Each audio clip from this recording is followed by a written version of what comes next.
Yes, lady and gentlemen, gentlemen, tuna huzuni, tena huzuni kubwa kwa hii mwaka. Na ametuacha Pope Francis. Tutulie kidogo kwa heshima ya Pope Francis.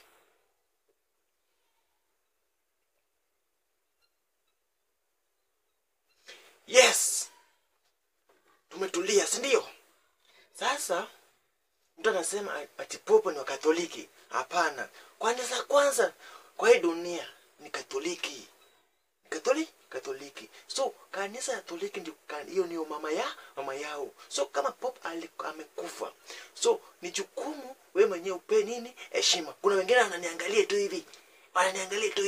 Nikisema Pope tuwepe heshima, wananiangalia tu hivi. Hapana. Pope lazima tupe heshima kwa sababu yeye ndio anashughulikia nini? Anashughulia hushishishi kama sisi kama kanisa yote. So lazima upe nini? Upe Pope heshima. So bado mtu ananiangalia, wacha kuniangalia hivyo.